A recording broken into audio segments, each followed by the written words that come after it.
الناس اتقوا ربكم الذي خلقكم من نفس واحدة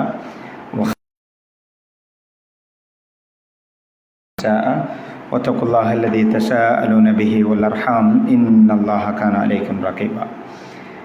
எல்லாம் வல்ல அல்லாஹுக்கு சுப்ஹானஹு வ தஆலாவை போற்றி புகழ்ந்ததன் பின் பெருமானார் ஸல்லல்லாஹு அலைஹி வஸல்லம் அவர்கள் மீதும் அவர்களை பின்பற்றி வாழ்ந்த சஹாபாக்கள் தாபியீன்கள் என்று நிலவட்டமாக. அஸ்ஸலாம்.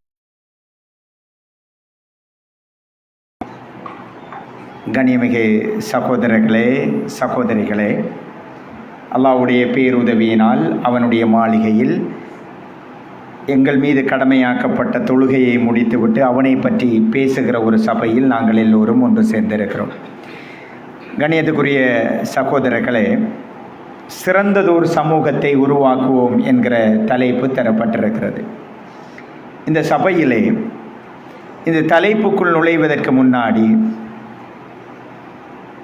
60 வயதை கடந்தவர்கள் இருக்கிறார்கள், தாய்மார்கள் இருக்கிறார்கள், எங்களுடைய மூதாதையர்கள் இந்த சபையில் எல்லோருமே இருக்கிறோம். நீங்கள் 90ஐயும் பார்த்தவர்கள், 2000க்கு பிறகு 2020ஐயும் பார்த்தவர்கள். சிறந்ததொரு சமூகத்தை உருவாக்குவோம் அப்படி என்றால் 90களில் எங்களுடைய சமூகம் எப்படி இருந்தது, இன்று இந்த சமூகம் எப்படி இருக்கிறது என்பதை இந்த சபையில் இருக்கின்ற 2 காலத்தையும் தெரிந்த முன்னோர்கள் மூத்தவர்கள் மிகச்சரியாக புரிந்திருப்பார்கள். காலத்தால் நீங்கள் இருந்த காலம் சிறந்த காலமாக இருந்ததா, அல்லது இந்த தலைமுறை நல்லதொரு முன்னேற்றகரமான ஒரு இடத்தில் இருக்கிறதா என்றால் நிச்சயமாக இது ஒரு விவாதத்திற்கிடமில்லாமல் ஏகோபித்த ஒரு கருத்து சொல்லுவோம். இன்றைக்கு பெரிய ஒரு சவாலாக இருக்குது, பயமாக இருக்குது, பிள்ளைகள் பெக்கிறது கூட சவாலாக இருக்குது. ஆம்பளை பிள்ளைகள் ஒரு விதமான சவால், பெண் பிள்ளைகள் இன்னொரு விதமான சவால். ஒவ்வொரு பெற்றோர்களும் பிள்ளை பிறந்த சந்தோஷம் இருக்கிற அதே நேரத்தில் இந்த பிள்ளையை பாதுகாக்க வேண்டும் என்கிற அச்சமும் பயமும் தவிப்பும் எல்லோரு பெற்றோர்களிடம் இருந்து கொண்டிருக்கிறது. இந்த சூழலில் இந்த தலைப்பு என்பது முக்கியமான ஒரு தலைப்பு.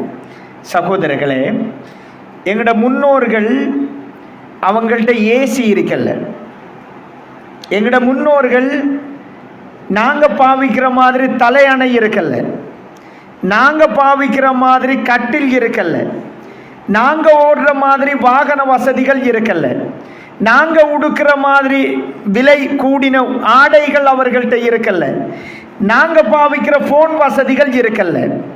ஆனால் அவர்கள் அனுபவித்த நிம்மதி, சந்தோஷம், மகிழ்ச்சியை இந்த வசதிகள் எதுவும் எங்களுக்கு தராமல் இருக்குது. தருதா? ஏசி ரூம் இருக்குது, ஒரு 6000 ரூபாய் தலையணை இருக்குது, ஆனால் தூக்கம் இல்லை. அவர்களுக்கு ஏசி இருக்கல்ல, வெறும் கையில் தான் தலையணை, நிம்மதியாக தூங்கினாங்க, எந்த டென்ஷனும் அவங்கள்ட்ட இருக்கல்ல.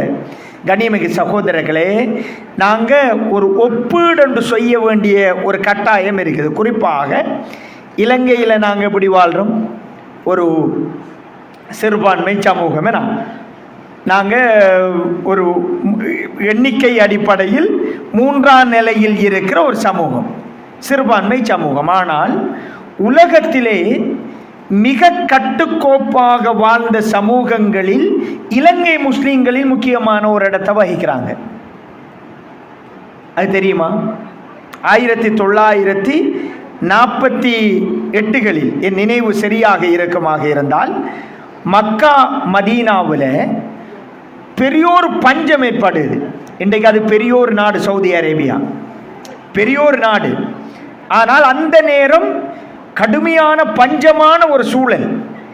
இலங்கையில் என்ன பண்ணுறாங்கண்டா, எங்களுடைய இலங்கை முன்னோர்கள் எங்களுடைய சமூக கட்டமைப்பு எப்படி இருந்திருக்குன்னு பாருங்க. ஒரு அறிவிப்பு செய்கிறாங்க, அதாவது மக்கா மதீனா பஞ்ச நிவாரண கமிட்டி ஒன்று ஆரம்பிக்கிறாங்க. ஆரம்பித்து 80 சொச்சம் ஊர்களில் இருந்து, இலங்கையில் இருக்கிற 80 சொச்சம் ஊர்களில் இருந்து 70,000 சொச்சம் பணம் வசூலிக்கிறாங்க. வசூல் செஞ்சு எங்க அனுப்பி வைக்கிறாங்க? சவுதி அரேபியாவுக்கு நிதியாக கொடுத்து அனுப்பி வைக்கிறாங்க. எங்கட முன்னோர்கள்ட்ட சோசியல் மீடியா வசதி இருக்கல்ல, ஃபேஸ்புக் இருக்கல்ல, யூடியூப் இருக்கல்ல. ஒரு சமூகமாக ஒரு திரட்சியா எப்படி வாழ்ந்திருக்கிறாங்கன்னு பாருங்க.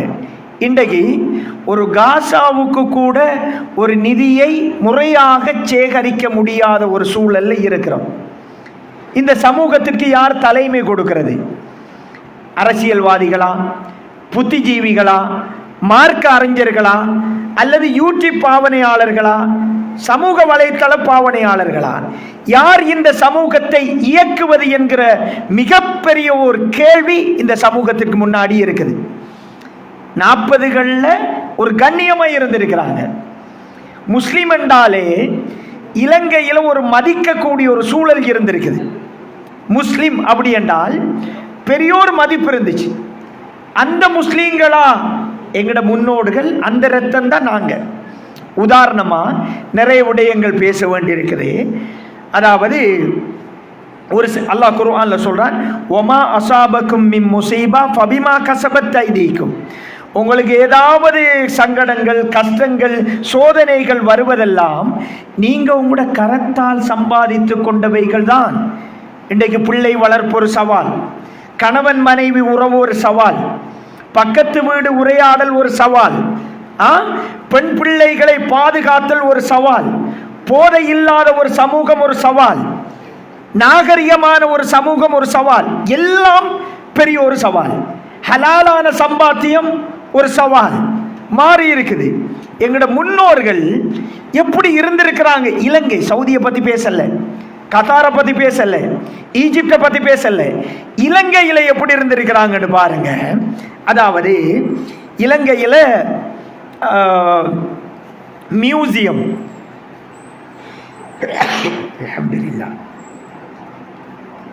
மியூசியம் கட்டுறாங்க. அந்த நேரத்தில் 1872ஆம் ஆண்டு அருங்காட்சியகம் கட்டப்படுது கொழும்புல. 14வது ஆளுநராக இருந்தவர், அந்த நேரம் கட்டடக்கலையில் மிகப்பெரிய தேர்ச்சி பெற்றவர் வாப்பிச்சு மறைக்கார், ஒரு முஸ்லிம் ஒருத்தர். அவரை கூப்பிட்டு என்ன பண்றாருண்டா, நீங்க தான் இதை பொறுப்படுத்தி செய்யணும் என்று பொறுப்பு கொடுக்கப்படுது. வரலாற்று சிறப்பு மிக்க ஒரு இடம் கட்டப்படுது. எங்கட இன்றைய தலைமுறையோட நோயை கொஞ்சம் ஒப்பிட்டு பாருங்க. அவர் அந்த பணியை சிறப்பாக செய்து முடிக்கிறார். திறப்பு விழா நடக்க போகுது, பெரிய ஒரு ஃபங்க்ஷன். திறப்பு விழா நேரத்தில் ஆளுநர் நினைக்கிறார் இவரை கௌரவிக்கணும், பெரிய ஒரு பணி செஞ்சிருக்கிறார், வாப்பிச்சு மறைக்காததுக்கு சேர்பட்டம் கொடுப்போம் என்று நினைக்கிறார். சேர்பட்டம்ங்கிறது பெரிய ஒரு பட்டம், சிறப்பு நாமத்தால் சிறப்பிப்போம் என்று நினைக்கிறார். அந்த நிகழ்வில் அதற்கு தயாராக இருக்கிற நேரம் எங்கட முன்னோர் வாப்பிச்சு மறைக்கார் சொல்றார், இதெல்லாம் எனக்கு தேவையில்லை. வெள்ளிக்கிழமை முஸ்லீம்கள்ல ஜும்மா தினம், அந்த வெள்ளிக்கிழமை இந்த மியூசியத்தை ஜும்மாவை தவற விட்டுட்டு ஒருத்தர் வந்து பார்த்தா நான் குற்றவாளி ஆயிருவேன். எனவே வெள்ளிக்கிழமை மாத்திரம் இந்த மியூசியத்தை மூடுறதுக்கு எனக்கு அனுமதி தாங்க. அதுல இலங்கையில லீவு நாள் எது? சனியும் ஞாயிறும். எங்கட முன்னோர் கேட்கிறார், ஃப்ரைடே இது மூடுபடணும், ஜும்மா மிஸ் ஆயிரும்ங்கிறாரு. அது கொடுக்கப்படுது. 2010ஆம் ஆண்டு வரைக்கும் வெள்ளிக்கிழமை மியூசியம் மூடப்படுது.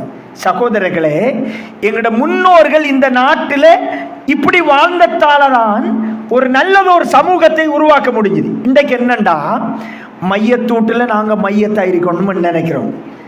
தலைவர்களுக்குள்ள நோய், கல்யாண வீட்டில் அவர் மாப்பிள்ளையா இருக்கணும்னு நினைப்பாரு, ஒரு ரோட்டை கொண்டு வந்த அவரை பேர் இருக்கணும்னு நினைக்கிறார், ஒரு பாடசாலையை கொண்டு வந்தா எந்த பேர் வரணும் என்று நினைக்கிறார். இதனால இந்த சமூகம் தொடர்பான மாற்று மதத்தவர்களிடம் அபிப்பிராயம் ரொம்ப இஹ்லாஸ் இல்லாத செயல், இஹ்லாஸ் இல்லாத செயல். எங்கட முன்னோர்கள் நாமத்துக்காக விளம்பரத்துக்காக வேலை செய்யல, விளம்பரத்துக்காக பணியை அவர்கள் ஒரு நாளும் செய்யல. கண்ணியமிக்க சகோதரர்களே, இன்றைக்கு முஸ்லீம் சமூகத்தில் ஒரு நல்லது ஒரு பழையது ஒரு சமூகத்தை கட்டமைப்பதென்பது பெரிய ஒரு சவாலாக மாறி இருக்குது. அதை நாங்கள் எல்லோரும் உணர்ந்திருக்கிறோம். பள்ளி வாயலுக்கு என்ன செய்யணும்னு தெரியல, பதட்டம். இப்போ இந்த நிகழ்ச்சியெல்லாம் ஏதாவது ஒன்று செய்யணும் என்கிற ஒரு உணர்வு தான். இந்த சமூகத்தை என்னால் ஒரு இன்ச்சேனும் மாற்றிவிட முடியுமா என்கிற ஏக்கத்தின் வெளிப்பாடு தான் இந்த நிகழ்ச்சிகள். ஆசிரியர்கள் பதற்றத்தோடு இருக்கிறாங்க. ஒரு மாணவனை கண்டிக்க முடியாது, ஏச முடியாது, ஒரு பெரும்பெடுக்க முடியாது, பெற்றோர்களோடு உறவாட முடியாது. உங்களோட மாணவர் இந்த மாதிரி போறார் என்று ஒரு தகவலை சொல்ல முடியாமல் தவித்துக் கொண்டிருக்கிறாங்க. நானா தம்பிமார், உறவு முறை, சகோதரர்கள் எல்லாமே சிதைந்து போய் இருக்குது. கனிமிகு சகோதரர்களே, ஒரு சமூகம் என்பது தனி மனிதர்கள், குடும்பம், பல குடும்பங்கள் சேர்ந்து ஒரு சமூகம். அந்த வகையிலே முதலாவது நல்லதொரு சமூகத்தை உருவாக்குவதென்றால் நல்ல கணவன் மனைவி உருவாகணும். நல்ல கணவன் மனைவியால் தான் நல்ல பிள்ளைகளை உருவாக்க முடியும். அந்த பிள்ளைகள் தான் நல்லதொரு சமூகத்தை உருவாக்க முடியும். இன்றைக்கு திருமண தெரிவுகள் எல்லாமே இப்படி நடக்குது. சும்மா ஒரு கேள்வி கேட்போம். திருமண தெரிவுகள் எது எல்லாம் இஸ்லாத்தில் திருமணத்திற்கு அவசியம் இல்லையோ அவைகள் தான் திருமணத்தை தீர்மானிக்கின்ற சக்தியாக மாறி இருக்குது. ஓ மல்லியா, இஸ்லாமிய பார்வையில் இதெல்லாம் திருமணத்துக்கு தேவையில்லப்பா என்று சொல்ற சீதனம் திருமணத்தை தீர்மானிக்குது. அப்படியா இல்லையா? எது எல்லாம் ஹராம், இது தேவையில்லை என்று இஸ்லாம் சொல்லுதோ அதுதான் திருமணத்தை தீர்மானிக்குது. சகோதரர்களே, எங்களோட வாழ்க்கை துணை சரியாயிருக்கணும். கணவனும் தான் மனைவியும் தான். ஒரு கணவனை தெரிவு செய்யக்க எத்தனை தந்தையர்கள், எத்தனை தாய்மார்கள்ல முதல் கேள்வி என்ன இருக்குது? எல்லாரும் மனசுல கை வச்சு சொல்லுவோமே, என்ன தொழில் செய்கிற, வருமானம் என்ன, இதான் கேள்வி. இது தேவை இல்லைன்னு சொல்லல. ஆனா இஸ்லாம் என்ன சொல்லுது? அவர் தொழக்கூடியவரா என்பது முதல் கேள்வியாக இருந்திருக்கணும். அவர் தொழுகிறவரா, 5 நேரம் பள்ளிக்கு போறவரா, ஹராம் ஹலால் பேணி உழைக்கக்கூடியவரா, இதுதான் முதன்மை கேள்வியாக இருந்திருக்கணும். ஆனா சமூகத்தில் அது இருக்குதா? என்ன தொழில் செய்கிறார், கார் வச்சிருக்கிறாரா, நல்ல வருமானமா, இதுதான் முதன்மையாக மாற்றப்பட்டிருக்குது. இப்படியான சிந்தனையினால் சிறந்த சமூகத்தை ஒரு நாளும் உருவாக்க முடியாது என்பதை புரிந்து கொள்ளணும். கனிமிகு சகோதரர்களே, ரசூல் ஸல்லல்லாஹு அலைஹி வஸல்லம் அவர்கள் சொன்னார்கள், 4 காரணிகளுக்காக ஒரு பெண் திருமணம் முடிக்கப்படுகிறார். அதில் ஒன்று தீன். தீன் முக்கியம். இப்போ ஒரு இந்த இடத்துல திருமணம் செய்யாத பல இளைஞர்கள் இருக்கிறாங்க, பல யுவதிகள் இருக்கிறாங்க. நீங்க ஒரு வாழ்க்கை துணையை தெரிவு செய்கிற பொழுது எனக்கான மனைவி, எனக்கான கணவன் என்பது உண்மைதான். அதைவிட முக்கியம் என்னது? என் பிள்ளைக்கான தாய், என் பிள்ளைக்கான தகப்பன். இந்த உணர்வு கொஞ்சம் மேலோங்கி இருக்கணும். அப்படி இருக்கிற பொழுதுதான் தெரிவு சரியா வரும். அப்படி இல்லாத பொழுது உங்களோட டேஸ்டுக்கு மட்டும் தெரிவு செய்வீங்க, ஃபித்னாவாயிரும். குழந்தை வளர்ப்பு ஃபித்னாவாக போகும். சமூகமும் பெரிய ஒரு ஃபித்னாக்குள்ள உள்ளாக வேண்டிய சூழல் ஏற்படும். அல்லாஹ் பாதுகாக்கணும். முதன்மையான ஓர் அம்சம், நாங்கள் எங்களோட வாழ்க்கை துணை சரியாக இருக்கணும். ரசூல் ஸல்லல்லாஹு அலைஹி வஸல்லம் அவங்க சொன்னாங்க, அல்லாஹு தஆலா இப்படியான குடும்பத்தை எங்களோட சமூகத்துக்கு நிறைய கொடுத்தா பாதி பிரச்சனைக்கு தீர்வு கிடைச்சிடும். ரசூலுல்லாஹ் சொன்னாங்க, ரஹிமல்லாஹு ரஜுலன் காம மினல் லைலி ஃபஸல்லா. ஒரு கணவனுக்கு அல்லாஹ் அருள் செய்யட்டும். எப்படிப்பட்ட கணவன்? இரவு நேரத்தில் சுபகு தொழுகை கல்ல கைந்து தொழுவோம் என்று சொல்கிறார். இந்த கணவனுக்கு அல்லாஹ் அருள் செய்யட்டும் என்று யார் துவா செஞ்சது? ரசூல் ஸல்லல்லாஹு அலைஹி வஸல்லம் அவர்கள். அல்லாஹ்வுடைய தூதரின் துவா இந்த அறைக்கு, இந்த வீட்டுக்கு கிடைக்குது. எல்லா வீடுகளுக்கும் ரசூலுல்லாஹ்வுடைய இந்த துவா கிடைச்சா அந்த சமூகம் எப்படி இருக்கும்? ரசூலுல்லாஹ் தொடர்ந்து சொல்றாங்க, அதாவது ஒரு மனைவிக்கு அல்லாஹ் அருள் செய்யட்டும். அவ எழும்புறாங்க, தொழுகிறாங்க, கணவனையும் வாங்க தொழுவோம் என்று எழுப்பாட்டுகின்றார். இந்த மனைவிக்கு அல்லாஹ் அருள் செய்யட்டும் என்று ஸல்லல்லாஹு அலைஹி வஸல்லம் அவங்க துஆ செய்கிறாங்க. இன்றைக்கு எப்படி இருக்குது? எல்லாருக்கும் கவலை, சமூகம் சீரழியுது, பிள்ளைகள் சீரழியுது. ஆனால் நாங்கள் சீரழிஞ்சிருக்கிறோம் என்பதை அவங்களுக்கு தெரியல. மெயின் வந்துட்டு இன்ஜின் பிள்ளை, மெயின் பார்ட்டில் சிக்கல் இருக்குது. ஆனால் துணை விஷயங்கள் சரியாகணும் என்று நினைக்கிறோம். ரசூலுல்லாவுடைய துஆ இந்த மனைவிக்கும் இந்த கணவனுக்கும் கிடைக்கும். நாங்கள் தூங்குறதே எத்தனை மணிக்கு? 12 மணி, 1 மணி. பீச்சுக்கு போகிறது, ஜனரஞ்சகம், மகிழ்ச்சி, ட்ரிப் தேவைதான். ஆனால் ஆகிரத்தை இழந்த விஷயங்கள் தேவையில்லை. மௌத்து இன்றைக்கு வரலாம். ஆகிரத்தை இழந்த ஜனரஞ்சகங்களும் சுற்றுலாக்களும் எதுவும் தேவையில்லை. 1 மணிக்கு தூங்குறது. பிள்ளைகள் தூங்கட்டும், லேட்டாகி தூங்கின சுபகு மிஸ் ஆகும். மாதத்தில் இங்கே நாங்கள் இருக்கிறோம், ஒரு 3 தம்பதியினரால் கை உயர்த்த முடியுமாக இருந்தால் அல்லாஹ் பாதுகாக்கணும். ஒரு மாதத்தில் 4 வெள்ளியிலாவது நாங்கள் கியாமுல் லைல் 2 பேரும் சேர்ந்து தொழுகிற என்று எத்தனை தம்பதியினரால் இந்த சபையில் சொல்ல முடியும்? சொல்ல இயலுமா சகோதரர்களே? இங்க பிழைய வச்சா இந்த அல்லாஹ்வுடைய துஆ, அல்லாஹ்வுடைய அங்கீகாரம், அல்லாஹ்வுடைய தூதரின் அந்த வார்த்தைகளுக்கு கொடுக்கிற முக்கியத்துவம் எங்களை இருந்து ஆரம்பிக்காவிட்டால் எங்களால் ஒரு சமூகத்தை அது திருப்பி திருப்பி கட்டினாலும் அது விழும், நிற்காது. ஏனென்றால் ஃபவுண்டேஷன் பிழை, அத்திவாரம் நிறைய தவறுகளோடு நிற்கிறது என்பதை புரிந்து கொள்ள வேண்டும். கண்ணியமிகு சகோதரர்களே, 2வது எங்களோட வீட்டு சூழல், குறிப்பாக சில விஷயங்களை நாங்கள் புரிஞ்சு கொள்ளணும். என்னென்றால் எங்களோட வீட்டுக்குள்ளே எல்லா ஷைத்தானும் இப்போ வருது. முன்பெல்லாம் திறந்த கதவுகள், மகண்ட ரூமை, மகண்ட புக்ஸை, மகனின் அந்தரங்கம் என்று எதுவும் இல்லை, மகள அந்தரங்கம் என்று எதுவும் இல்லை. 90கள் அப்படி இருந்தா, 2000கள் அப்படி இருந்தா. ஆனால் இன்றைக்கு எல்லாமே ஒரு மெட்டீரியல் லைஃபுக்கு நாங்கள் நகர்ந்துட்டோம். அது அவருடைய பர்சனல், அதில் தலையிடக்கூடாது. மகனாக இருந்தாலும் அவருக்கென்று ஒரு இப்படி சொல்லியே அவருடைய ஃபோன் அவரோட இருக்கும், அவரை ரூம் அவரோட இருக்கும், அவரை நட்பு வட்டம் தொடர்பாக நமக்கு எதுவும் தெரியாது. அவர் என்னென்ன பாவிக்கிறார் என்று எதுவும் தெரியாது, அவர் எது வாங்குறார் என்று எதுவும் தெரியாது. சகோதரர்களே, வீட்டு சூழலுக்குள்ள ஷைத்தான் வந்திருக்கிறான். அந்த ஷைத்தானை கதவுக்கு வெளியில் நிப்பாட்டணுமெண்டா ஆன்மீக ரீதியாக சில வேலைகளை நாங்கள் செய்யணும். அதை செய்கிறோமா? வீட்டுக்குள் நுழைகின்ற பொழுது ஓதுற துவா ஓதி உள்ள வரணும்.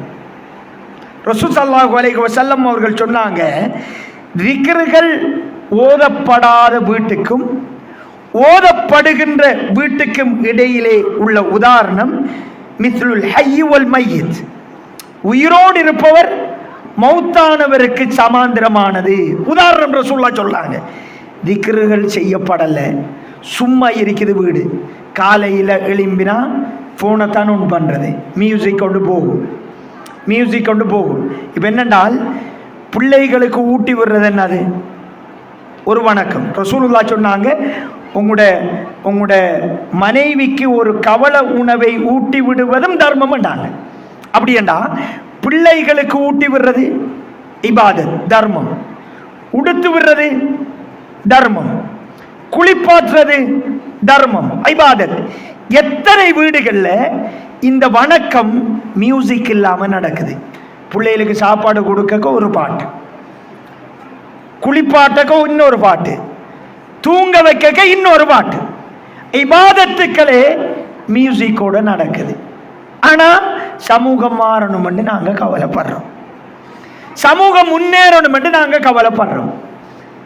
கண்ணியமிகு சகோதரர்களே, திக்ர்கள் எந்த வீடுகளில் ரசூல் ஸல்லல்லாஹு அலைஹி வஸல்லம் அவர்கள் சொன்னாங்க, சூரத்துல் பக்கரா எந்த வீடுகளில் ஓதப்படுகிறதோ அந்த வீடுகளில் இருந்து ஷைத்தான் விரண்டோடுகிறான் என்று அல்லாஹ்வுடைய தூதர் ஸல்லல்லாஹு அலைஹி வஸல்லம் அவர்கள் சொன்னார்கள். எத்தனை வீடுகளில் நாங்கள் சூரத்துல் பக்கராவை ஓதுறோம்? சூரத்துல் பக்கராவை ஓதுகின்றவர்கள் தூங்குகின்ற பொழுது பிள்ளைகளோடு சேர்ந்து தூங்குகிற துவாக்கள் ஹிஸ்னுல் முஸ்லிமை வச்சு பார்த்து இல்லாட்டி யூடியூப்ல போட்டு அந்த துவாக்களை காதில் கேட்குற மாதிரி செஞ்சு தூங்குறோம். எத்தனை பேர் தூங்கி எழும்புகின்ற பொழுது அந்த துவாவை ஓதி நாங்கள் பிள்ளைகளோடு சேர்ந்து எழும்புகின்ற சூழல் தொடர்ந்தேச்சியாக எத்தனை வீடுகளில் நடக்குது? அல்லாஹ்வுடைய சக்தி இருக்குதானே, எங்களோட சக்தி எல்லாத்துக்கும் மேலால அல்லாஹ்வோட சக்தி தான் பெரியதுங்கிறது எங்களுக்கு தெரியும். அந்த ஆதிக்கம் அந்த சக்தி எங்களோட பிள்ளைகளுக்கு கிடைக்கணும். அது ஒரு பரக்கத். இப்போ பாருங்கோ, சிலாக்களை பார்ப்போம், ராப்பகல உழைப்பார், இரவு பகல உழைப்பார், ஆனால் மௌத்தாக கடனோட தான் மௌத்தாகுவார். என்னது? பரக்கத்தில்லை, அல்லாட பரக்கத்தில்லை. சிலர் ஒரு 60 வயசோட ஓஃப் ஆகியிருப்பார், ஆனால் மாஷா அல்லாஹ் நிம்மதியா சந்தோஷமா மகிழ்ச்சியா வாழ்வார். அல்லாஹ் அவரில் பரக்க செஞ்சிருக்கிறான். சிலரை பார்ப்போம் 10 பிள்ளைகள் ஆம்பளை பிள்ளைகள் இருப்பாங்க, ஒரு பிள்ளையும் துனியாவுக்கும் பிரயோஜனம் இல்லை, ஆகிரத்துக்கும் பிரயோஜனம் இல்லை. அல்லாஹ் பாதுகாக்கணும். அந்த பிள்ளைகளின் எண்ணிக்கையில் அல்லாஹ் பரக்க செய்யலை. சிலரை பார்ப்போம் ஒரே ஒரு பிள்ளை தான், ஆனால் முழு குடும்பத்தையும் சுமந்து நிற்பான். அல்லாஹ் அந்த பிள்ளையில பரக்க செஞ்சிருப்பான். இது எப்படி வார? சும்மா கிடைக்கிறதா? அல்லாஹ்வோட பரக்கத், அல்லாஹ்வோட பரக்கத் சும்மா கிடைக்கிறதா? இந்த ஔராதுகள் ஓதப்பட்டிருக்கும். அந்த சூழல்ல ஷைத்தாண்ட தொடுதலில் இருந்து என் பிள்ளையை பாதுகாக்க வேண்டும் என்பதில் அந்த தாயும் தகப்பனும் கவனமாக இருந்திருப்பாங்க. அவங்க சேருகின்ற பொழுது கூட அந்த துஆவை ஓதி சேர்ந்திருப்பாங்க. அந்த அளவுக்கு இஸ்லாம் வழிகாட்டுது. ரசூலுல்லாஹ் சொன்னாங்க, ஒரு பிள்ளை பிறக்கின்ற பொழுது கத்துது, அது ஷைத்தானின் தொடுதல் தான் அந்த சத்தத்திற்கான காரணம் என்று அல்லாஹ்வுடைய தூதர் சொன்னாங்க. அவ்வளவு எதிரி எங்கள பிறக்கிற பொழுதே எங்களை டச் பண்றாங்க.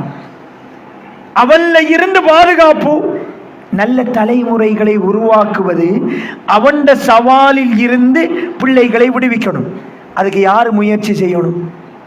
ஃபர்ஸ்ட்டுக்கு நாங்கள் செய்யணும். அதை செய்கிறோமா என்பது எங்களுக்கு செய்கிறோம், அந்த கவலை வருது, ஆனால் முறையாக செய்யலை சகோதரர்களே. இப்போ உதாரணமாக பாருங்க, 10 வயசானா தொழுக கட்டாயம். ஆனால் நாங்கள் பள்ளிக்கு கூட்டிக்கு வர புள்ள 5 வயசு பிள்ளைய கூட்டிக்கு வருவோம். கூட்டிக்கு வரணும் கட்டாயம். அந்த பிள்ளைக்கு அந்த பள்ளி வாயல் தெரியணும், எல்லா பிள்ளைகளும் வரணும். ஆனால் கட்டாயம் இல்லாத 5 வயசு பிள்ளை எழுத்துக்கு வருவோம். 15 வயசு கட்டாயப்படுத்தப்பட்ட வயசு, அவனோட பாட்டுக்கு தூங்குவான். அவனை பற்றி வாப்பாக்கும் கவலை இல்லை, உம்மாக்கும் கவலை இல்லை. வாப்பா வருகிற பொழுது இவனை கூட்டிக்கு போகணும் என்று நினைக்கிறதும் இல்லை. சகோதரர்களே சகோதரிகளே, பிள்ளைகளுக்காக நிறைய நேரம் ஒதுக்குங்க. நல்ல ஒரு சமூகத்தை உருவாக்கணுமெண்டா முதலாவது வார்த்தைகளால் அவர்களை நிமிர்த்துவது, நேர்படுத்துவதை தவிர்த்து அவர்களோடு உள்ளத்தால் உறவாடுங்கள், நேரம் ஒதுக்குங்கள். வியாபாரத்தை கொஞ்சம் குறைச்சி அவங்களோட நட்போடு பழகின்ற ஒரு சூழலை உருவாக்குங்கள். இந்த தலைமுறை வேற தலைமுறை, 90களில் உள்ள மாதிரி ஒரு தலைமுறை அல்ல. இதை தாயும் தகப்பனும் 2 பேரும் பேசணும். இந்த பிள்ளைகளுக்கு நிறைய சவால் இருக்குது. சிம்பிளாக வழி கெடுக்காங்க. நல்லா தொழுதுட்டு ஒழுக்கமாக இருந்த பிள்ளைகளை பார்க்குறோம், திடீரென்ற மாதிரி முகம் மாறி இருக்குது, முடி டிஃப்ரெண்டாக இருக்குது, உதடுகள் கருத்து இருக்குது, முரசுகள் எல்லாம் தேஞ்சு போய் இருக்குது, பிள்ளட கை நடுக்குது, கேட்டால் வேறொரு பாவனை என்று சொல்கிறாங்க, பெரிய ஒரு தயக்கமாக இருக்குது. நல்ல பிள்ளை ஆனால் சவால்கள் நிறைந்திருக்கிறது. நாங்கள் எல்லாரும் சேர்ந்து இதை எப்படி சமாளிக்கலாம் என்பது தொடர்பாக தீவிரமாக யோசிக்க வேண்டிய ஒரு கட்டாயத்தில் நாங்கள் எல்லோரும் இருந்து கொண்டிருக்கிறோம். கண்ணியமிகு சகோதரர்களே, சகோதரிகளே, அல் குர்ஆன்ல அல்லாஹு தஆலா சொல்றான், அதாவது எங்கட ஒரு தாயையும் ஒரு தகப்பனையும் பார்த்து முதலாவது கேட்குற கேள்வி, உங்களோட பொறுப்புல முதன்மை கடமை எது என்று கேட்டால் என்ன சொல்லுவோம்? நாங்கள் எல்லாருமே என்ன சொல்லுவோம்? இந்த இடத்துல நூற்றுக்கணக்கான பேர் இருக்கிறோம். நாங்கள் எல்லாரும் என்ன சொல்றது? என் பிள்ளைகள் அடுத்த ஆக்கள்கிட்ட கையேந்தாத ஒரு நிலையில விட்டுட்டு நான் மவுத்தாகணும், நல்லா உண்ண கொடுக்கணும், உடுக்க கொடுக்கணும், கல்வியை கொடுக்கணும். இதுதான் நாங்க சொல்ற முதன்மை பதில். இது அவசியம்தான். குர்ஆன்ல அல்லாஹ் என்ன சொல்றான் தெரியுமா?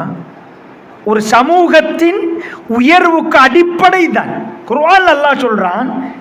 இதல்ல, யா அய்யுஹல்லதீன ஆமனு கூ அன்ஃபுஸக்கும் வ அஹ்லீக்கும் நாரா, ஈமான் கொண்ட விசுவாசிகளே, உங்களுடைய குடும்பத்தை நரக நெருப்பில் இருந்து பாதுகாத்து கொள்ளுங்கள். பாப்பாக்கும் உம்மாக்கும் அல்லாஹ் சொல்ற முதன்மை விஷயம் நரகத்தில் இருந்து அவர்களை பாதுகாத்தல் தான் உங்களோட முதன்மை கடமை. 18 வயசான டிரைவிங் லைசன்ஸ் தேவை, ஃபெயில் ஆனா கோர்ஸ், பாஸ் ஆனா A லெவல் நல்ல யூனிவர்சிட்டி, இதெல்லாம் தேவை. இதுக்கு முன்னாடி நரகத்துக்கு இவன் பெய்திடக்கூடாது என்ற புள்ள. இதுதான் இருக்கணும். அப்படி இருக்குதா? அப்படி இருந்தா எங்கள் எல்லாருக்கும் அந்த உணர்வு ஆழமாக பதிந்தால் இந்த சமூகத்தை பற்றி பெரிதாக, ஏனண்டா ஒவ்வொரு வீட்டிலையும் சமூகம் சீர்திருத்தத்துக்கான எல்லா பணிகளும் மிகச்சரியா நடக்கும். ஆனா அந்த பயம் இல்லை. அப்படியே இருந்தா சமூகம் மிகப்பெரிய அளவில் கெட்டு போகுது. அவர்களும் எங்களுடைய சகோதரர்கள். போதை கடுமையானவர்கள், போதை வியாபாரத்தில் ஈடுபடுகின்றவர்கள், கலாச்சார சீரழிவுகளை மேற்கொள்கின்றவர்கள், அவர்களும் எங்களுடைய சகோதரர்கள். அவர்களையும் பாதுகாக்க வேண்டிய தேவை எங்கள் எல்லோருக்கும் இருக்கிறது. என்ன செய்யலாம் சகோதரர்களே? அல் குர்ஆனிலே அல்லாஹு தஆலா சொல்கிறான், யாக்கூப் அலைஹிஸ்ஸலாம் அவங்க சக்கராத்துடைய நேரம், இது ஹலர யாக்கூப் அல் மௌத், அவருக்கு மௌத்து வந்துட்டு, யாக்கூப் அலைஹிஸ்ஸலாம் சக்கராத் டைம், பிள்ளையில கூப்பிடுறாங்க. சொன்ன வார்த்தைகளை பாருங்க. எந்த பெற்றோர்களுக்கு ஒரு சமூகத்தின் அத்திவாரம் அடிப்படை ஒரு ஆணும் பெண்ணும், தாயும் தகப்பனும், கணவனும் மனைவியும், இந்த அத்திவாரம் சரியா இருந்தா கட்டடத்தை பத்தி கவலைப்பட தேவையில்லை. யாக்கூப் அலைஹிஸ்ஸலாம் அவர்கள் மௌத்து நெருங்குது. அந்த நேரம் பிள்ளைகள் எல்லோரையும் அழைக்கிறாங்க. அழைச்சி சொல்றாங்க, நான் மௌத்தானத்துக்கு பிறகு, அந்த கேள்வியை அழக பாருங்க, நான் மௌத்தான பிறகு நீங்கள் யாரை வணங்குவீர்கள்? நாங்க சக்கராத்தில் என்ன கேட்கிறது? சக்கராத்தில் என்ன பேசுறது? என்ன பேசுவோம்? கடைசி புள்ள அந்த சொத்தெல்லாம் எங்கட துனியா சார்ந்துதான் இருக்கும். யாக்கூப் அலைஹிஸ்ஸலாம், என் அருமை பிள்ளைகளே, என் மௌத்துக்கு பிறகு நீங்க யாரை வணங்குவீர்கள்? கேட்ட கேள்வியை பாருங்க. அம்ர் பின் ஆஸ் ரலியல்லாஹு அன்ஹு அவர்கள் தன் பிள்ளைகளை அழைக்கிறாங்க. எல்லாரும் வந்துட்டாங்க. சக்கராத் நேரம். பிள்ளைகளை பார்த்து சொல்றாங்க, என் அருமை பிள்ளைகளே, ஆம்பளை பிள்ளைகள், எனக்கு இந்த வானம் இடிஞ்சு விழுகிற மாதிரி இருக்குது, இடிஞ்சு விழுகிற மாதிரி இருக்குது. ஒரு ஊசி ஓட்டைக்குள் என்னை நுழையுமாறு சொல்கிறார்கள், முடியவில்லை. சக்கராத்திர வேதனை தொடர்பா சொல்றாங்க. அவ்வளவு கஷ்டமா இருக்குது. நான் மௌத்தானா என்னை கொண்டு போய் கபரில் அடக்குங்க. அடக்கம் செஞ்சுட்டு ஒரு ஒட்டகத்தை அறுத்து பலியிடுவதற்கு எவ்வளவு நேரம் எடுக்கும்? ஒரு அரை மணித்தியாலம், 3/4 மணித்தியாலம். அவ்வளவு நேரம் எனக்காக அந்த இடத்தில் அல்லாஹ்விடத்தில் இஸ்திக்ஃபார் செய்யுங்கள், பாவ மன்னிப்பு தேடுங்கள் என்று சக்கராத்தில் பிள்ளைகளோடு பேசுறாங்க. நபிமார்களும் சஹாபாக்களும் சக்கராத்தில் பிள்ளைகளோடு பேசினதை பாருங்க, எப்படி உறவாடி இருக்கிறாங்கன்னு பாருங்க. அதுதான் அவர்களுடைய சமூகம் அவ்வளவு உச்சத்தில் இருந்தது. பத்ர் யுத்தத்தில் சஹாபாக்கள் எத்தனை பேர்? 300 லட்சம் பேர், எதிரிகள் 1000 பேர். உஹது யுத்தத்தில் சஹாபாக்கள் 1000க்கு உட்பட்ட பேர், எதிரிகள் 3000 பேர். அஹ்ஸாப் யுத்தத்தில் எல்லா யுத்தங்களிலும் முஸ்லிம்களை விட 3-4 மடங்கு எதிரிகள் பலமாக இருந்தார்கள். ஆனால் அல்லாஹு தஆலா முஸ்லிம்களுக்கு வெற்றியை கொடுத்தான். ஏனண்டா அவங்களோட சிந்தனைகள், எண்ணங்கள், நீயத்துக்கள் எல்லாமே ஒரே அமைப்பில் இருந்துச்சு. இந்த சமூகம் உயரணுமெண்டா அது எல்லாத்தையும் நாங்கள் உள்வாங்கணும். இன்றைக்கு எப்படி நிலைமை இருக்குது சமூகத்தில்? ஒரு புள்ள ஸ்காலர்ஷிப்பில் 150 போர்டை 2 வைப்போம், கட்டம்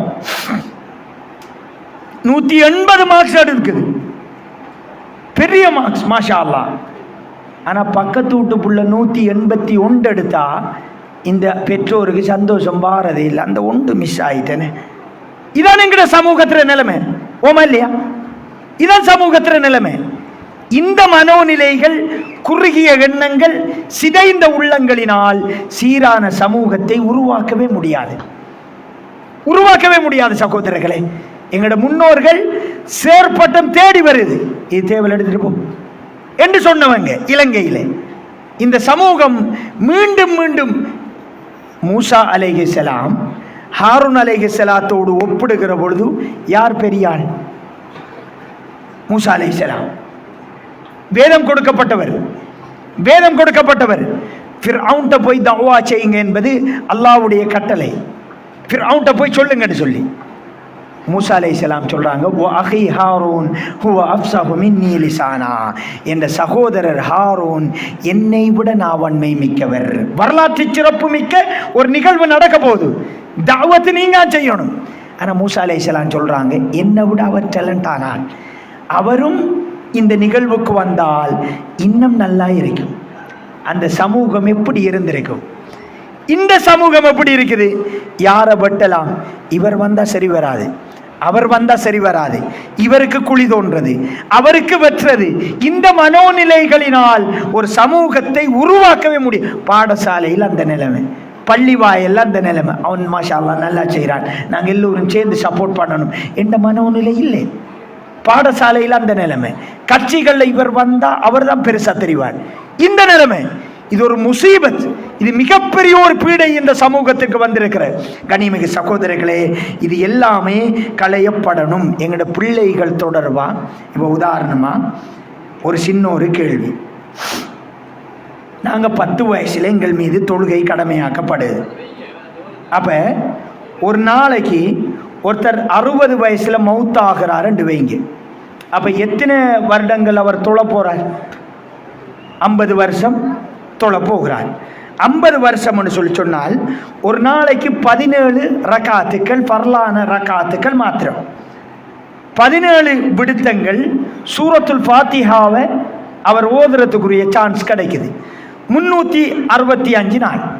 365 நாள்ண்டா 6205 விடுத்தங்கள் ஃபர்லு தொழுகையில் மாத்திரம் அவர் சூரத்துல் ஃபாத்திஹாவை ஓதுறார்.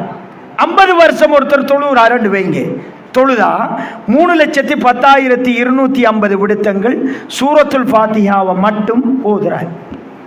எத்தனை பேருக்கு அல்ஹம்துலில்லாஹி ரப்பில் ஆலமீன் என்பதற்கு அர்த்தம் தெரியும்? சூரத்துல் ஃபாத்திஹாவை உணர்ந்து ஓதக்கூடிய பிள்ளைகள் எத்தனை பேர் இருக்கிறோம்? அதற்கு கணவனும் மனைவியும் பிள்ளைகளும் தயாராகி இருக்கிறோமா? வீட்டு சூழல்ல இன்றைக்கு தர்ஜுமா வாசிக்கிறது யாரு? பாப்பா வாசிக்கிறது, நாளைக்கு மனைவி வாசிக்கிறது, அடுத்த நாள் மூத்த மகன் வாசிக்கிறது, அடுத்த நாள் 2வது மகள் வாசிக்கிறது. ஒரு டைம் டேபிள் எத்தனை வீடுகளில் இருக்குது? ஒரு கிழமை தர்ஜுமா, இன்னொரு கிழமை புகாரி, இன்னொரு கிழமை ரியாது சாலிஹீன், இன்னொரு கிழமை இன்னொரு விஷயம். இந்த மாதிரி ஒரு இல்மியத்தான ஒரு கட்டமைப்பை எத்தனை குடும்பத்தில் உருவாக்கி இருக்கிறோம்? உருவாக்கிற அந்த பரக்கத் அப்படியே வரும், அது அப்படியே வரும். வந்தா ஒரு சமூகத்தை பார்க்கறதுக்கு அழகா இருக்கும். பள்ளிகள், பாடசாலைகள் எதுவும் கஷ்டப்பட தேவையில்லை. அது அழகா நடக்கும். சகோதரர்களே, எங்கள் மீது இந்த இந்த ஆனந்த கண்ணீர் அப்படின்னு சொல்லுவாங்க. ஆனந்த கண்ணீர் என்னது? ஆனந்த கண்ணீர் என்பது ஒருத்தருக்கு கடுமையான சந்தோஷம் வரக்க, கடும் சந்தோஷம் வரக்க சிரிப்பு வாரல, அழுகதான் வரும். இப்போ ஒருத்தர் ஜனாதிபதி ஆகிட்டார், இந்த நாட்டில் ஒருத்தர் ஜனாதிபதி ஆகிட்டார் என்று வெப்பமே, ஜனாதிபதி ஒரு மினிஸ்டர் ஆகிட்டார், தஸ்தீக் மதனி ஒரு மினிஸ்டர். ஆனால் சீட்டில் போய் இருக்க அழுது கிரிப்பாரா சிரிச்சு கிரிப்பாரா?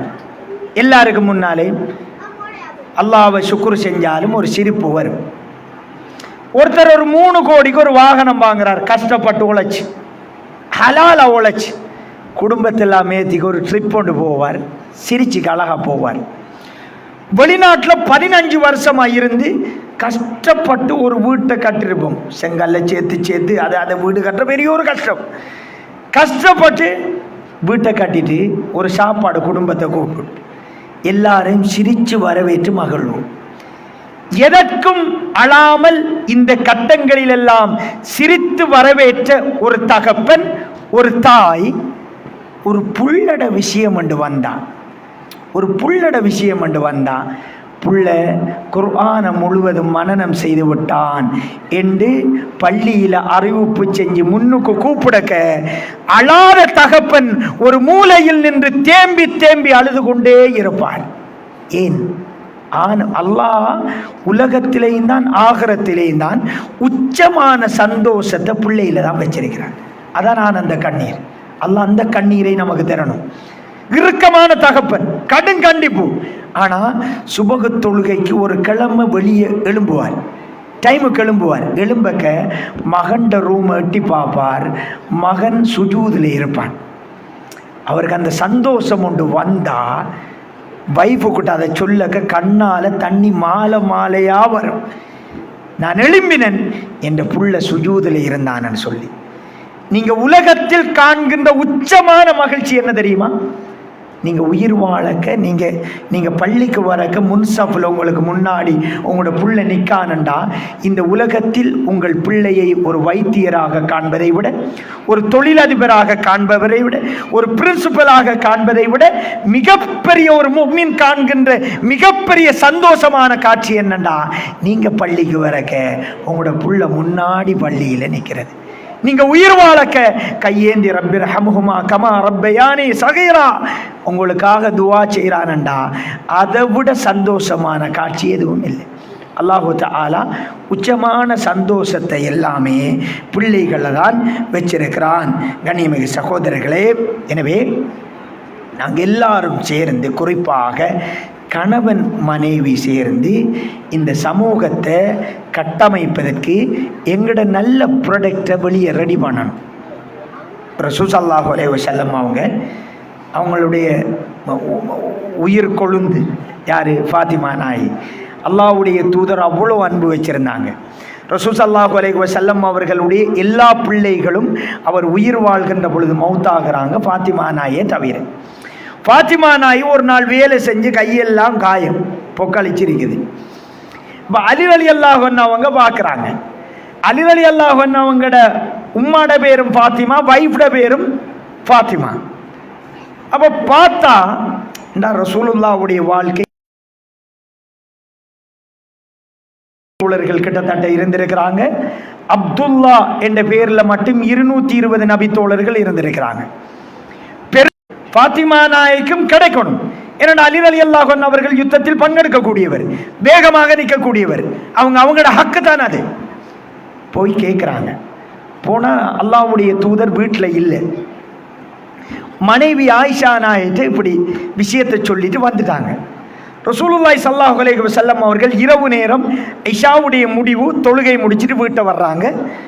ஆயிஷா நாய் சொல்கிறாங்க, மகள் வந்தாங்க, கையெல்லாம் காயம், அடிமை உண்டு கேட்டாங்க. நாங்கள் ரசூலுல்லாஹ் தூங்கல்ல. உடனே மகள் ஊட்ட போகிறாங்க. திருமணம் முடித்ததற்கு பிறகும் பிள்ளைகள் தொடர்பாக கவனமாக இருக்கிறாங்க. நாங்கள் எப்படி நினைக்கிறோம்? வாப்பா முடிச்சு கொடுத்தா சரி, அப்படிதான் நினைக்கிறோம். ரசூலுல்லாஹ் உடனே போகிறாங்க. போய் சலாம் சொல்லி கதவை தட்டுறாங்க. மருமகனும் மகளும் தூங்குறதுக்கு ரெடி, விரிப்பில் தூங்கிட்டாங்க. எழும்பி கதவை திறக்கிறாங்க.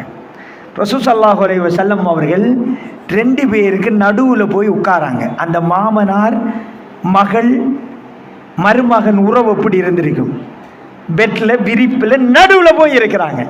அலி ரலியல்லாஹு அன்ஹு அவர்கள் சொல்கிறாங்க, ரசூலுல்லாவுடைய காலின் ஒரு பகுதி ஏண்ட அந்த இடுப்பில் பட்டது. அவ்வளோ நெருக்கமாக க்ளோஸ் ஆகிருக்கிறாங்க. மகள்கிட்ட கையை பார்க்குறாங்க. கையை பார்த்தால் அல்லாஹ்வுடைய தூதர் கடுமையாக நேசித்த மகள், சக்கராத்துடைய வேதனை, யாரோடையும் பேச முடியாத நிலைமை. அல்லாஹ்வுடைய தூதர் அந்த அந்த ஈர தண்ணீரில் கையை விட்டு முகத்தை தடாவி கொண்டிருந்த நேரத்திலும் ஃபாத்திமா நாயோட பேசணும் என்று விரும்பினாங்க. ஃபாத்திமா நாயில் கவலை வருது. ரசூலுல்லாஹ் கையை பார்த்துட்டு சொல்கிறாங்க, உங்கள்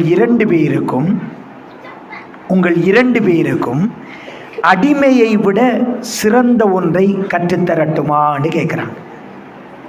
2 பேரும் ஓமங்கிறாங்க. அல்லாஹ்வுடைய தூதர் சொல்கிறாங்க, இரவில் தூங்குகின்ற பொழுது 33 தரம் சுபஹான் அல்லாஹ் சொல்லுங்கள், 33 தரம் அல்ஹம்துலில்லாஹ் சொல்லுங்கள், 34 விடுத்தம் அல்லாஹு அக்பர் என்று சொல்லிவிட்டு உறங்குங்கள். அது அடிமையை விட சிறந்தது என்று அல்லாஹ்வுடைய தூதர் ஸல்லல்லாஹு அலைஹி வஸல்லம் அவர்கள் கற்றுக் கொடுக்காங்க. சகோதரர்களே, இதை கற்றுக் கொடுக்கிறதுக்கும் ஒரு கட்ஸ் தேவை. இந்த நசீகத்தை கேட்பதற்கு அதை விட பெரிய மனம் தேவை. எங்கட பிள்ளைகளுக்கு இப்படி சொல்லலாமா? சொல்லலாம். அப்படி நாம வளர்த்திருந்தா சொல்லலாம். மகன் மகள் என்று அழகா சொல்லலாம். அப்படி நாங்கள் வளர்த்திருந்தால் சொல்லலாம். சகோதரர்களே, அல்லாஹ்வுடைய தூதர் அப்படி சொல்றாங்க. மகளும் மருமகனும் யுத்த களங்களில் கூட அதை விட்டதே இல்லை. அலி ரலியல்லாஹு அன்ஹு அவர்கள் சொல்றாங்க, நான் கலந்து கொண்ட மிக இறுக்கமான யுத்தங்களில் கூட இரவு நேரத்தில் 33 சுபஹான் அல்லாஹ் அல்ஹம்துலில்லாஹ் 34 அல்லாஹு அக்பரை நாங்கள் விட்டதே இல்லை என்று சொல்றாங்க. சகோதரர்களே, நாங்கள் நல்ல குழந்தைகளை உருவாக்குறது கணவன் மனைவி மீது தலையான பொறுப்பு. துவா செய்யுங்க. அது நிறைய அறிவு தேவை, நிறைய பக்குவம் தேவை, நிறைய புரிந்துணர்வு தேவை, நிறைய கோபம் தணிந்த ஒரு நிலைமை தேவை. இன்றைக்கு பெரிய ஒரு சவால். முந்திய மாதிரி இல்லை. ஒரு சத்தம், ஒரு அதட்டல் பிள்ளைகளை மாற்றியது. இன்றைக்கு அப்படி இல்லை. அங்காலிருந்து வேறொரு சத்தம் வருது. அப்போ எங்களோட வேயை கொஞ்சம் மாற்றணும். ஈமானிய உணர்வுகளை வலுவாக பலமாக இந்த பிள்ளைகளுக்கு ஊட்டணும். அது திடீரென்ற மாதிரி வராது, ஒற்றை உரைகளில் வராது, 1 நிமிட செய்திகளில் வராது. நீண்ட நாள் பயிற்சியால் தான் அது சாத்தியம். அது தாயாலும் தகப்பனாலும் மாத்திரம்தான் சாத்தியம். வெளியிலிருந்து வர்ற ஒரு ஆளால் சாத்தியப்படாது. கவுன்சிலிங் என்று கூட்டிக்கு போவோம், அது டெம்பரரி தீர்வு. அங்கே கூட்டிக்கு போவோம். நிறைய பிள்ளைகளை விட்டுட்டு தேறாங்க. நிறைய பெற்றோர்களை சந்திக்கிறோம். அல்லாஹ் அவர்களுக்கு அருள் செய்யணும். 9ஆம் ஆண்டில் விட்டுட்டாங்க, 11ஆவது ஆண்டில் பிடிக்கணும் என்று நினைக்கிறாங்க. ஓயல்ல பிடிக்கணும், பிடிக்க இல்லாமல் வருத்தப்படுறாங்க, அழுகிறாங்க, துவா செய்கிறாங்க. பிடிக்க வேண்டி பிறந்ததில் இருந்து அவர்கள் மீது கவனம் எடுங்கள். 2 கண்களையும் முழுவதுமாக அன்பையும் அவர்கள் மீது வையுங்கள். அவர்களை நம்புங்கள், சந்தேகத்தோடு பாருங்கள். அன்பு செலுத்துங்கள், கண்டியுங்கள். அவர்கள் நண்பர்கள் விடயத்தில் கவனமாக இருங்கள். அல்லாஹ்விடம் துஆ செய்யுங்கள். யா அல்லாஹ், என்ற பிள்ளைகளுக்கு நல்ல நண்பர்களை கொடுப்பாயாக இறைவா, உன்னை பயப்படக்கூடிய நண்பர்களை கொடுப்பாயாக என்பது எங்களுடைய பிரார்த்தனையின் முக்கியமாக இருக்க வேண்டும். சகோதரர்களே, கண்ணியமிகு சகோதரர்களே, சகோதரிகளே, இன்னொரு அம்சம், ஒரு சமூகமாக நாங்கள் நிறைய இடங்களில் சறுக்கி கொண்டிருக்கிறோம் என்பதற்கு இன்னும் ஒரு அடையாளமாக இருக்கிற ஒரு செய்தி தான், இலங்கையில் நாங்கள் ஒரு பல்லின சமூகத்துக்கு மத்தியில் வாழ்கிறோம். புதிய அரசாங்கம் வந்துச்சு. அமைச்சரவையில் ஒரு முஸ்லீமுக்கும் பொறுப்பு கிடைக்கலன்னு எல்லாரும் கவலைப்பட்டோம். சரி, அமைச்சரவை மாறலாம், அரசாங்கம் மாற்றப்பெறலாம், எதுவும் இலங்கை சூழலில் எப்பொழுதும் நடக்கலாம். ஆனால் நிரந்தர பதவிகள் என்று சில விஷயம் இருக்குது. SLAS ஆஃபீஸர்ஸ், DS மார், ஸ்கூல் பிரின்சிபல் மார்,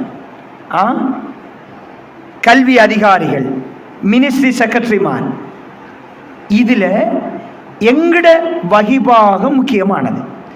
எங்கட பிரச்சனையை நாங்கள் உணர்ந்து கொள்றதுக்கும் எங்கட பிரச்சனையை இன்னொருத்தர் உணர்ந்து கொள்றதுக்கும் வித்தியாசம் இருக்குது. இலங்கையில் ஜெயிலில் ஒரு முஸ்லிம் அதிகாரி ஜெயிலராக வந்ததால் ஜெயிலுக்குள்ளே பள்ளி வந்துச்சு.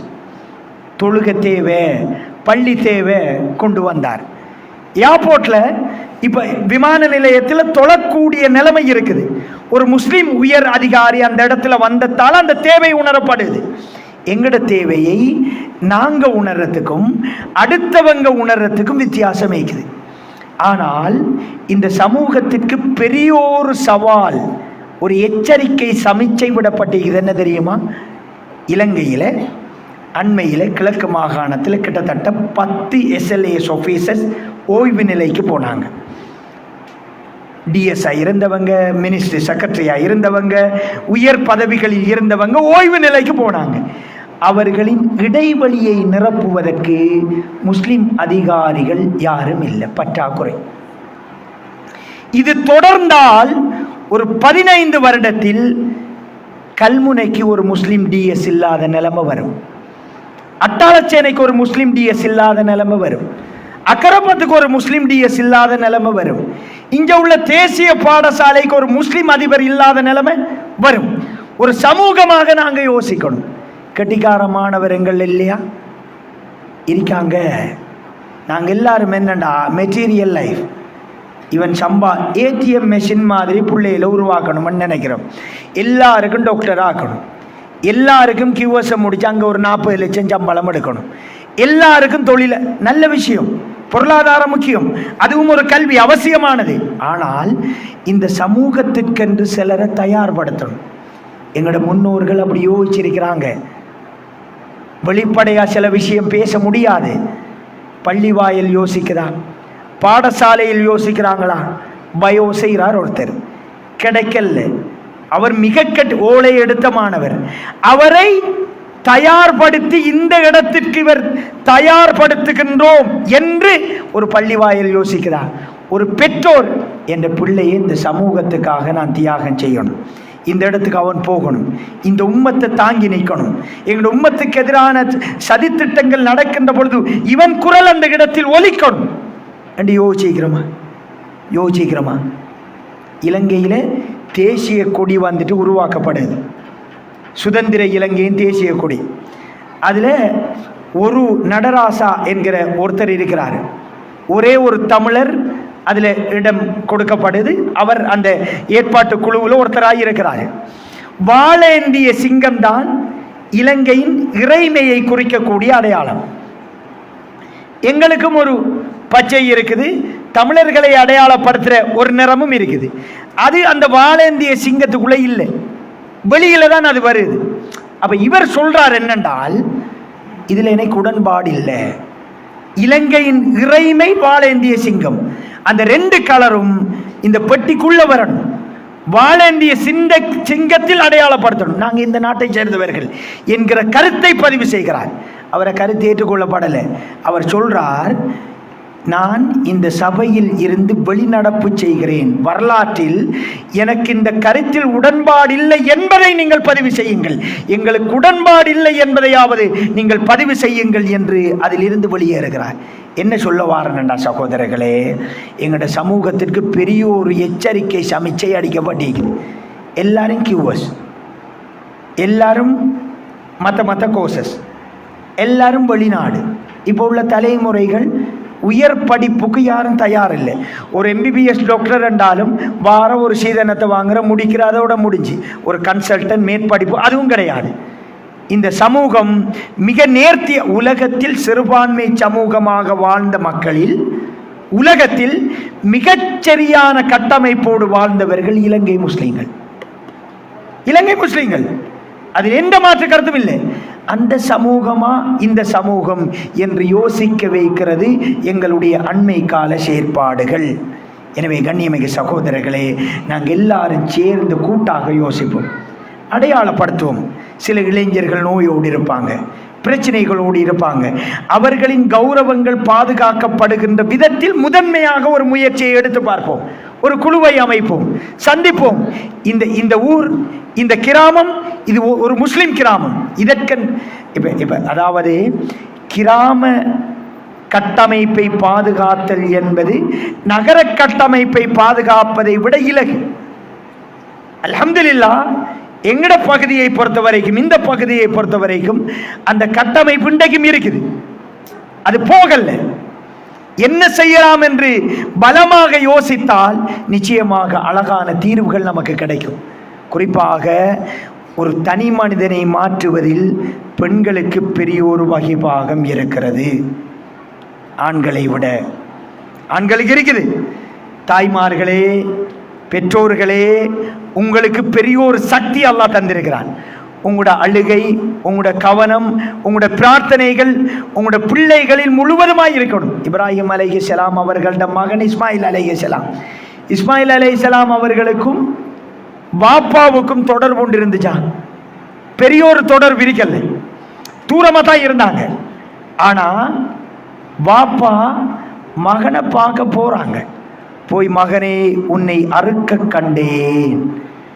மகன் என்ன சொல்றார்? இஸ்மாயில் அலைஹிஸ்ஸலாம், பாப்பா, அல்லாஹ்வுடைய கட்டளை என்றால் என்னை அறுத்து விடுங்கள். அறுக்கின்ற பொழுது நிச்சயமாக என்னை பொறுமையாளராக நீங்கள் காண்பீர்கள். அறுக்கின்ற பொழுது நான் கட்டுப்படுவேன் பாப்பா, பொறுமையாளராக என்னை காண்பீர்கள் என்று இஸ்மாயில் அலைஹிஸ்ஸலாம் சொல்றாங்க. யார் வளர்த்தது? ஒரு தாய். அன்னை ஹாஜரா அலைஹிஸ்ஸலாம் அவங்க வளர்த்தது ஒரு தாய். ஒரு தந்தை, தகப்பனாக இந்த சமூகத்திற்கு நல்ல பிள்ளைகளை கொடுப்போம். அதற்காக யோசிப்போம், எந்தெந்த மூலைகளில் தவறு நடக்கிறது, இதை எப்படி சரி செய்யலாம் என்று அழகிய முறையில் நேரம் ஒதுக்கி நாங்கள் எல்லோரும் சேர்ந்து யோசிப்போம். இந்த சமூகத்தை நாங்கள் ஒவ்வொரு தனி மனிதரும் மாறணும். அது மாறினாலே சமூகம் மாறும். ஒவ்வொரு தனி மனிதரும் மாறிச்சு இந்த சமூகத்தை என்ன செய்யலாம் என்பது தொடர்பாக யோசிப்போம். எல்லாம் வல்ல அல்லாஹ் ஜல்ல சுப்ஹானஹு வ தஆலா நம் அனைவரையும் நல்ல சமூகத்தை உருவாக்கக்கூடிய முயற்சியில் ஒரு இன்ச்சேனும் இந்த சமூகத்தை உயர்த்துகின்ற முயற்சியில் பயணித்து மரணிக்கக்கூடியவர்களாக நம் அனைவரையும் ஆக்கி அருள்வானாக. அகூலு கௌலி ஹாதா அஸ்தக்ஃபிருல்லாஹ லி வ லக்கும் ஃபஸ்தக்ஃபிருஹு இன்னஹு ஹுவல் கஃபூர் ரஹீம்.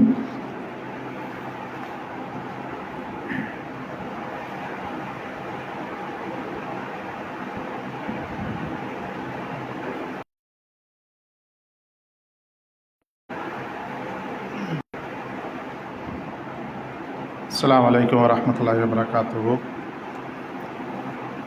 சமூக மாற்றத்தில் எமது பங்களிப்பு என்ற தலைப்பில் ஒரு முக்கியமான தலைப்பும் சிக்கலான தலைப்பும் ஷேக் அவர்கள் அதனை சிறப்பாக நமக்கு